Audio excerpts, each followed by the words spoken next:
अस्सलाम वालेकुम नाजरीन, मैं अब्दुल जवाद सुमरो हाज़िर हूँ आज आपके programme behind the news with Abdul Jawad Soomro के जुम्मा एडिशन से। शुरू करते हैं आज की खबरें।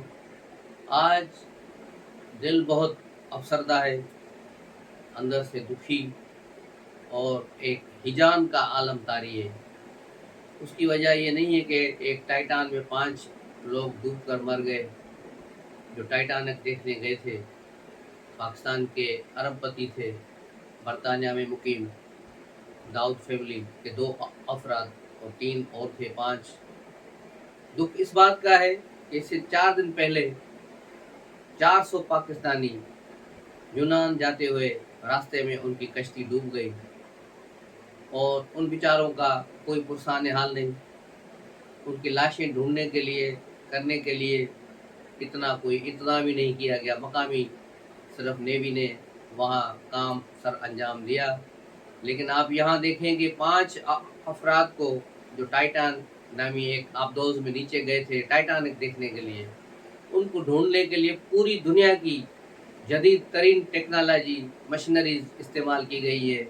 अमेरिका से लेकर बरतानिया की सबकी किसी तरह से भी इस आबदोज को ढूंढा जाए और 5 अफराद को निकाला जाए, बचाया जाए और जदीद तरीन खतूत पर उनको देखा गया।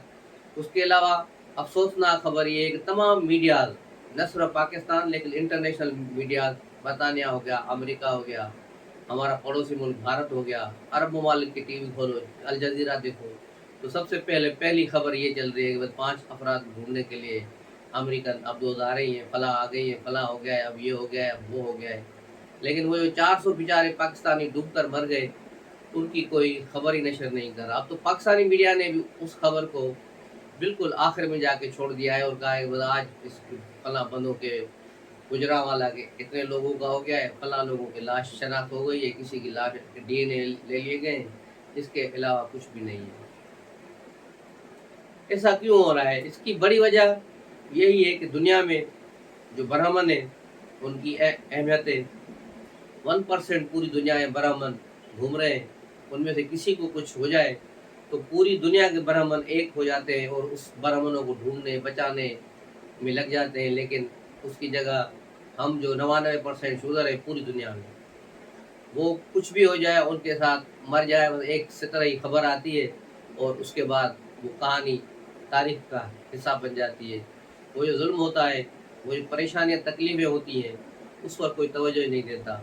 और ये अलमिया देखकर दिल करता है और रोता है कि यार ऐसा क्यों हो रहा है? एक आम आदमी को इतना सस्ता क्यों समझा गया है? एक आम आदमी की ज़िंदगी इतनी सस्ती कैसे हो गई कि उस पर किसी को अफ़सोस करने का भी वक़्त नहीं मिलता। और ये बड़े लोगों की ज़िंदगी, हालाँकि उनके मौत पर भी अफ़सोस करना चाहिए, लेकिन उन पर जिस तरह हाय-हाय मची हुई है पूरी दुनिया में और शोर-शराबा हो रहा है, बड़ा हो गया, ये हो गया, वो हो गया, तो ये बड़ा अफ़सोसनाक अमल है। दुनिया का दोहरा मयार है कि कोई गरीब शुगर किस्म का आदमी मरता है तो उस पर कोई टीवी चैनल्स, कोई मीडिया, कोई प्रिंट मीडिया कुछ भी नहीं, बस उस पे चंद लम्हों की खबरें होती हैं। उसके बाद ओझल और फिर बड़े लोगों की खबरें ये दिनों तक चलेंगी। आज इनकी मौत की तस्दीक भी हो गई है 5 अफराद की और अमेरिकन नेवी की एक हाई ऑफिशियल ने ये रिपोर्ट भी दी है कि पहले दिन ही हमने कहा था कि ये मर चुके हैं, क्योंकि हमारे सिस्टम ने बताया था कि समंदर के अंदर एक धमाका हुआ है जो यकीनन इस टाइटान के फटने की वजह से हुआ है। तो इस तरह ये लोग अपनी जान से गए और उनकी लाशें अभी कभी न मिलने का इम्कान भी ज़ाहिर किया जा रहा है। हमें उनके ख़ानदानों से हमदर्दी है, लेकिन साथ ही साथ उन 400 अफराद को जो अपने लिए और अपने घरवालों के लिए एक सुकून और जन्नत की ज़िंदगी ढूँढने के लिए मौत के करीब चले गए, मौत को खरीदने चले गए, उन पर भी अफ़सोस बनता है। हमारे पाकिस्तानियों को, न सिर्फ पाकिस्तानियों लेकिन दुनिया भर में जितने भी गरीब हैं, 99% की जो शूदर आबादी में आते हैं, उन सब पर फ़र्ज़ है कि वो रिसाने पर मिलकर अपना रद्द-ए-अमल दें, ताकि सही तौर पर ऐसे वाक़यात न हों। ये स्मगलिंग का, इंसानी स्मगलिंग का वाक़या कोई पहला नहीं है। पिछले 50-60 सालों से हम यही देखते आ रहे हैं। कभी तुर्की से लाश आ रहे हैं, कभी ईरान के रास्ते आते हैं, कभी लीबिया के रास्ते और यूनान, और कभी तो ब्राज़ील और आगे भी जो लोग जाते हैं कैरेबियन कंट्रीज से, फिर ब्राज़ील, और ब्राज़ील से फिर अमेज़न के बड़े जंगलों से गुजरते हुए ये अमेरिका में जाने की कोशिश करते हैं, तो वहाँ लोग मारे जाते हैं। मेक्सिको से अमेरिका जाते हुए 100 में से 50 लोग मारे जाते हैं और 50 वहाँ पे अमेरिका पहुँचने में कामयाब होते हैं।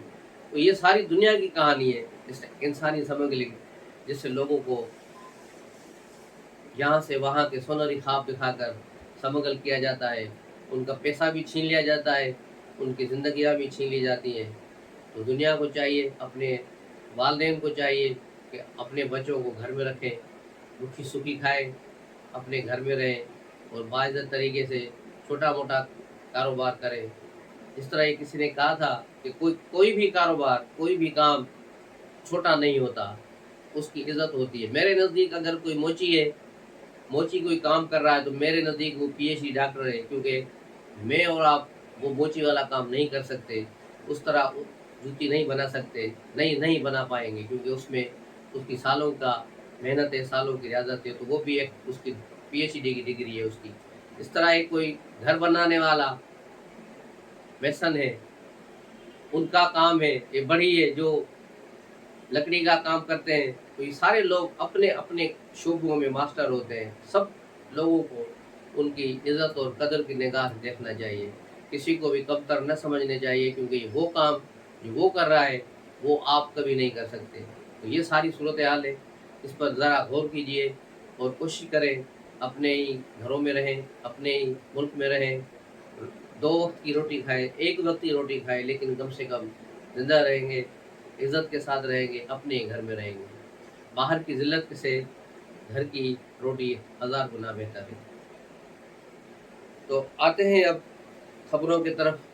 वज़ीर-ए-आज़म शहबाज शरीफ जो पेरिस गए हुए हैं, सैलाब ज़दगान के इमदाद के लिए, पूरी दुनिया की जो एनवायरनमेंट की सूरत-हाल बदल रही है, उस कॉन्फ्रेंस में शिरकत के लिए रात को उन्होंने खिताब भी किया और मुख्तलिफ मुल्कों के सरबराहों से भी मिले। उसके बाद आज शहबाज शरीफ लंदन पहुँचेंगे, जहाँ पर वो मियाँ मोहम्मद नवाज़ शरीफ के साथ मिलेंगे, और वहाँ वज़ीर कानून पहले ही पहुँच चुके हैं और दूसरे लोग भी वहाँ पीएमएल नून के काफ़ी वहाँ पहुँच गए, जहाँ मुख्तलिफ डिस्कशन होगी। ख़ास तौर पर नवाज़ शरीफ की वापसी पर गौर होगा कि नवाज़ शरीफ का ख्याल है कि किसी शहर में भी कम से कम 10 लाख अफराद उनका इस्तकबाल करें। उनके सामने, उनके नज़र में मोहतरमा बेनज़ीर भुट्टो का वो 10 अप्रैल 1986 वाला इस्तकबाल है। नवाज़ शरीफ भी चाहते हैं कि उनका भी इस किस्म का बड़ा इस्तकबाल हो, और इसके लिए वो मुख्तलिफ लोगों को ड्यूटियाँ लगा रहे हैं और काम भी बता रहे हैं। उसके अलावा निगरान वज़ीर आज़म का तकर्रुर और मौजूदा हुकूमत को कब ख़त्म करना है, उस पर भी गौर होगा। और एक और अहम जो वहाँ डेवलपमेंट हो रही है वो है जहांगीर तरीन और उसके साथियों से मिलना। यहाँ से ओन चौधरी भी वहाँ पहुँच चुके हैं, जो इमरान खान के करीब दस्ते रास रहे, लेकिन अब जहांगीर तरीन के हैं और वफाकी काबीना में एडवाइज़र थे जिन्होंने रिज़ाइन दे दिया था। तो ये सारे वहाँ मिले हुए हैं और ये आपस में मिलेंगे। जिस तरह कहा जा रहा है कि जहांगीर तरीन मुस्लिम लीग को सपोर्ट करेंगे, मुस्लिम लीग के लिए खड़े होंगे, और इनके साथ इनकी सीट एडजस्टमेंट भी हो जाएगी। दूसरी तरफ क्यू लीग ने भी कहा है कि हम पीएमएल नून के साथ सीट एडजस्टमेंट करेंगे। कल उनका एक स्टेटमेंट आया था, तो इसे लगता है कि पंजाब में पीएमएल नून, क्यू लीग, जहांगीर तरीन ग्रुप भी आपस में सीट एडजस्टमेंट करेंगे। और पीपुल्स पार्टी के साथ भी नवाज लीग का था कि वहाँ कुछ इलाकों में जहाँ जहाँ पीपुल्स पार्टी जीती है वहाँ पर सीट एडजस्टमेंट करेंगे, लेकिन उस पर अभी कोई मज़ीद पेशरफ नहीं हुई। दूसरी तरफ पाकिस्तान पीपुल्स पार्टी को पंजाब में सबसे बड़ी मुखालफत और रुकावट यही है कि उसकी पंजाब भर में तंजीम साजी काफ़ी हद तक ख़त्म हो चुकी है, जिसको दोबारा बहाल किया जा रहा है। पीपुल्स पार्टी सोशल मीडिया पर भी आ रही है, डिजिटल उन्होंने मीडिया बना लिए और काम अब पहले से बेहतर होता जा रहा है। तो ये अब आवाम में वापस आ रहे हैं, और वो लोग जो पीपुल्स पार्टी से तंजीम पूरी उठ के पीटीआई में चले गए थे लोग, अब उन लोगों की भी वापसी हो रही है। काफ़ी पीटीआई के लोग वापस पीपुल्स पार्टी में आ रहे हैं। इस तरह अगर ये सारे लोग आ गए और इंतखाबात से पहले पंजाब में भी पीपुल्स पार्टी कोई अपनी मजबूत तंजीम बनाने में कामयाब हो गई, तो फिर इंतखाबात में कुछ अच्छी रिजल्ट देख सकती है। اس کے علاوہ آج بھی عدلیہ نے آرمی ایکٹ پر جو ہے کارروائی جاری رکھی ہے، اس کی سماعت چل رہی ہے، جس پر لطیف کھوسہ اور دیگر کے دلائل چل رہے ہیں، اور چیف جسٹس اور جسٹس منصور علی خان اور دیگر نے اس پر کافی اپنے ریمارکس دیے ہیں۔ مجھے تو حیرت ہو رہی ہے اٹارنی جنرل پر، بلکہ گورنمنٹ پر، جب کل قاضی فائز عیسیٰ اور جسٹس طارق نے ایک کلیئر اپنا ڈیسیجن دے دیا ہے کہ یہ بینچ غیر قانونی ہے، کیونکہ جب تک سپریم کورٹ پروسیجر ایکٹ بل کا فیصلہ نہیں ہو جاتا کسی قسم کا بینچ بننا غیر قانونی ہے، تو پھر اٹارنی جنرل کیوں اس بینچ کے سامنے جا کے کھڑے ہو گئے؟ اور یہ وزیر قانون اور وزیر اعظم کیا کر رہے ہیں، یہ حکومت کیا کر رہی ہے؟ پہلے بھی اس حکومت نے نرمی کا گوشہ دکھایا جب وہ 4-3 کا مسئلہ چلایا کہ 3-2 کا فیصلہ ہے یا 4-3 کا فیصلہ ہے، تو جب آپ اس فیصلے کو مانتے ہی نہیں تو پھر اٹارنی جنرل منڈیال کے سامنے کیوں پیش ہوئے اور اس پہ کیوں دلائل دیے؟ میرا تو جی چاہتا ہے کہ وزیر اعظم، وزیر قانون اور اس اٹارنی جنرل کو مرغا بنا کر صبح شام 7 جوتے ماروں، ان کی تشریف لال کروں۔ جب تم لوگ ایک چیز مانتے ہی نہیں ہو تو اس پہ عمل کیوں نہیں کرتے؟ پھر کمزوری دکھا کے پھر کورٹ میں کھڑے ہو جاتے ہو۔ جب ایک کلیئر فیصلہ آ گیا کہ یہ بینچ غیر قانونی ہے اور کوئی بھی بینچ بنے گا وہ غیر قانونی ہوگا، تو پھر اٹارنی جنرل کا وہاں جانا بنتا ہی نہیں۔ اور جس طرح اب عمران کیمپ اور اس کے ہواری جتنے ججز ہیں، وکیل ہیں، سارے اس کیس پر تکیہ لگا کے بیٹھے ہیں کہ بندیال ان کے لیے کچھ کر گزرے گا آخری میں، لیکن میرا نہیں خیال کہ بندیال کوئی اتنا آگے جائے گا، وہ اس کیس کو ادھر ادھر لے جائے گا۔ اگر ایسا بھی ہو سکتا ہے کہ اس کیس پر اسٹے آرڈر دے کر غیر معینہ مدت تک کارروائی کو ملتوی کیا جائے، کیونکہ پھر عدلیہ کی چھٹیاں ہیں، تو پھر یہ 16 سپٹمبر کو جا کے بات بنے گی، تو یہ بھی ہو سکتا ہے۔ لیکن میرا خیال ہے کہ بندیال اس کو گھما پھرا کر ادھر ہی رکھے گا، کوئی چھکا مارنے کی کوشش نہیں کرے گا۔